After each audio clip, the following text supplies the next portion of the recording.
নমস্কাৰ ৰাইজ, মৰমি life style and জাৰ্নিলৈ আপোনালোকক স্বাগতম জনাইছোঁ। আহক তেতিয়াহ'লে ৰাইজ, আজি ৰাতিপুৱা এঠাইলৈ যাবলৈ ওলাইছোঁ।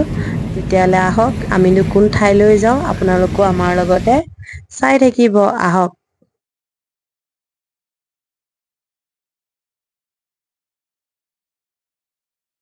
আমি ফাইনেলি আহি যোৰহাট পালোহি। যোৰহাটৰ সেইখিনিতে আমি অকমান ৰখাই লৈ চাহ পানী অলপ ঘৰৰ পৰা লৈ আহিছিলো, খাই লৈছো, কাৰণ জাৰ্ণি আমাৰ দূৰ আছে আৰু আমি ৰাতিপুৱা খাবলৈ আমাৰ একো সময় নহলে, সেইকাৰণে লৈ আহিছো। এতিয়া ৰাস্তাতে অকনমান সকলো ৰেষ্ট লৈ চাহ অকন খাই লৈছো। আমি এতিয়া শিৱসাগৰ ডিষ্ট্ৰিক্টত সোমালো। ফাইনেলি আমি শিলৰ সাঁকোৰ ওপৰেদি আমি পাৰ হৈছো। চাওকচোন, পৃথিৱী বিখ্যাত শিলৰ সাঁকো। ব্ৰিজ এখন পাৰ হৈছো। ফাইনেলি আমি শিৱসাগৰ মানে সোমাইছোহি আৰু এতিয়া দলং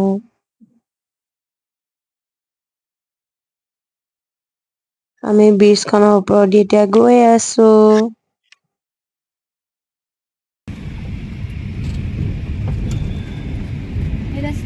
এতিয়া আমি বাগানৰ মাজেদি গৈ আছো। ইমান ধুনীয়া সেউজীয়া, চাওকচোন, ৰাতিপুৱা দেখিয়ে মনটো ভাল লাগি গৈছে। ফ্ৰেছ ফিল কৰিছো। ফাইনেলি আমি আহি আজি আমাৰ নিজৰ কৰ্তব্য স্থানলৈ পালোহি। আপোনালোকে ধৰিবই পাৰিছে চাগে আজিনো আমি কলৈ আহিছো। আজি আমি আহিছো তিনিচুকীয়া দুলীয়াজানৰ বৰডুবিত থকা টিলিঙা মন্দিৰলৈ বুলি। আপোনালোক মন্দিৰৰ সোঁ চাইডে বাওঁ চাইডে বহুতো দোকান আছে। তাৰ মাজতে এখনত আমি সোমাই লৈ তাত আমি ধূপ চাকি অলপ লৈ মন্দিৰৰ ফালে আগবাঢ়িছো।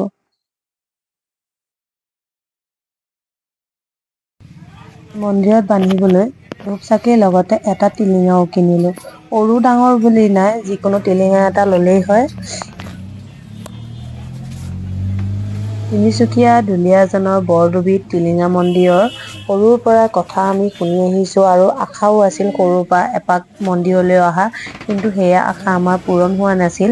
আজি সেইবাবে মন্দিৰলৈ আহিছো। অসমৰ ভিতৰতে বহুতো বিখ্যাত টিলিঙা মন্দিৰ।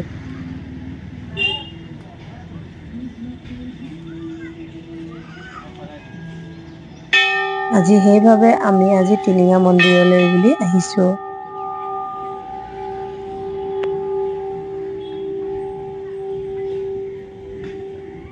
কোৱা যায় যে টিলিঙা মন্দিৰত এটা টিলিঙা বান্ধি মনৰ আশা পূৰণ হয় বুলি, কিন্তু আমি আজি সেইবাবে টিলিঙা মন্দিৰত এটা টিলিঙা বান্ধিলো। আশা পূৰণ হয় নে নহয় নাজানো, কিন্তু তথাপিতো মানুহৰ মুখত শুনি আহিছো যে টিলিঙা মন্দিৰত টিলিঙা বান্ধিলে হেনো মনৰ আশা পূৰণ হয়, আৰু বহু দূৰ দূৰণিৰ পৰা ভক্ত আহে ইয়ালৈ টিলিঙা বান্ধিবলৈ বুলি।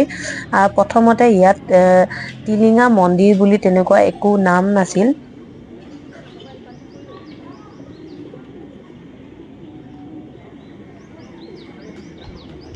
মন্দিৰৰ ভিতৰতে থকা খুঁটাকেইটাত যে ৰঙা ৰছীয়ে মেৰিয়াই থোৱা আছে, তাত মানে ৰঙা ৰছী 3 পাক ঘূৰি যদি আমি ৰঙা ৰছী বান্ধো, তাত মনৰ আশা পূৰণ হয় বুলি পূজাৰীজনে জনাইছিল।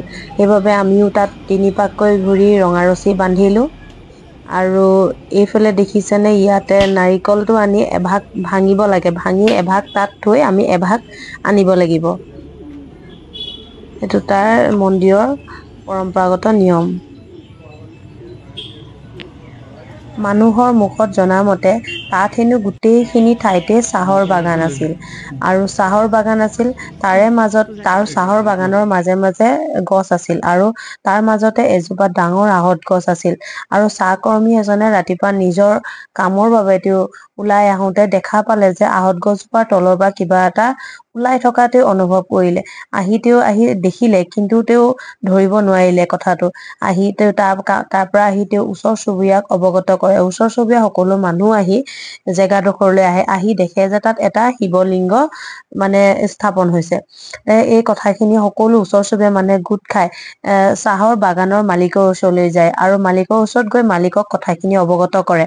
তেতিয়া মালিকে আহি সেই জেগাডোখৰ চাই মালিকেও দেখে যে তাত এটা শিৱলিংগ স্থাপন হৈছে, আৰু সেইবাবে মালিকে বহুত কম সময়ৰ ভিতৰতে তাত শিৱ মন্দিৰ এটা নিৰ্মাণ কৰি দিলে। ৰাইজৰ বাবে। আৰু তেতিয়া ওচৰ চুবুৰীয়া সকলো মানুহ আহি তাত পূজা অৰ্চনা কৰে। আৰু যেতিয়া মনৰ আশাবোৰ মানুহৰ এটা এটাকৈ পূৰণ হবলৈ ললে, তেতিয়া দূৰ দূৰণিৰ পৰা মানুহ আহি ভক্ত আহি তাত পূজা অৰ্চনা কৰিব ললে। আৰু প্ৰথমতে এজন দুজন মানুহে তাত আনি মনৰ আশাৰ বাবে টিলিঙা বান্ধিছিল।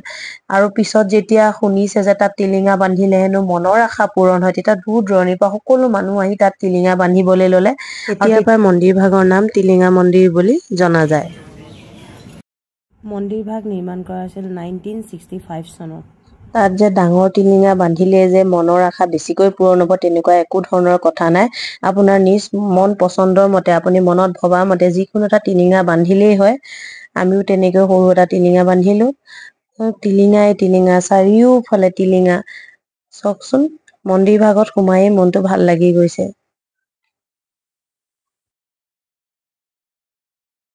জনামতে মন্দিৰৰ চাৰিওফালে আগতে টাইলছ লগোৱা আছিল, মানে আহঁত গছজোপাৰ চাৰিওফালে টাইলছ লগোৱা আছিল।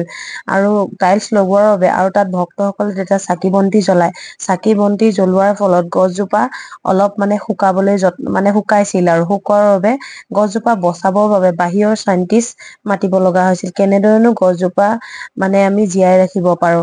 বাহিৰৰ চাইন্টিষ্টে তেতিয়া আহি দেখা পালে যে, বহুতো পৰীক্ষা নিৰীক্ষা কৰি দেখা পালে যে চাৰিওফালে থকা চাৰিওফালে থকা গছৰ চাৰিওফালে থকা টাইলছ খিনি উঠাই দিয়া হ'ল। উঠাই দিয়াৰ পিছতে তাত মানে মুকলি হিচাপে ৰখা হ'ল। আৰু তাত চাকি বন্তি জ্বলোৱাটো গছজোপাৰ তলত চাকি বন্তি জ্বলোৱাটো বন্ধ কৰি দিয়া হ'ল আৰু বাহিৰ ফালে চাকি বন্তি জ্বলাবলৈ দিয়া হ'ল। তেতিয়া দেখিছে গছজোপা অকণ অকণ এতিয়া পাত ওলাইছে আৰু গছজোপা একদম ধুনীয়াকে এতিয়া জি উঠিছে।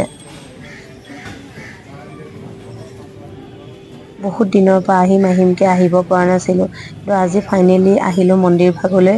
আৰু গোটেই চাৰিওফালে একপাক ঘূৰি মনটো ভালেই লাগিছে।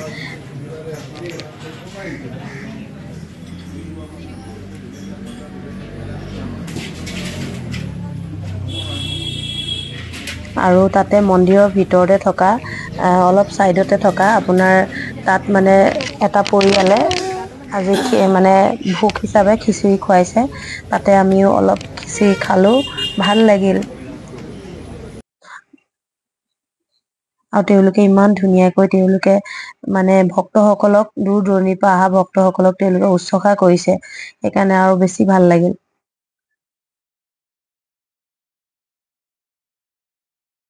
মন্দিৰৰ চাৰিওফালে দেখিছেনে পাৰ চৰাইবোৰ কিমান ধুনীয়াকৈ উৰি ফুৰি আছে। আৰু দেখিছে গৌ মাতা আহিছে, গৌ মাতাক আমাৰ কল খোৱালো আৰু ভালেই লাগিলে যিকণ সময় আমি তাত মন্দিৰ ভাগত কটালো। ফাইনেলি আমাৰ এতিয়া মন্দিৰৰ পৰা যাবলৈ সময় হৈ গ'ল। আমি তাতে মন্দিৰতে সেৱা লৈ বিদায় লৈ আমি মন্দিৰৰ পৰা ওলাই আহিলো। ওলাই আহি আমাৰ মোৰ ভিডিঅ'বোৰ চাই যদি আপোনালোকে ভাল পায়, লাইক কমেণ্ট শ্বেয়াৰ কৰিবলৈ নাপাহৰিব। আজিলৈ আহো, বাই বাই।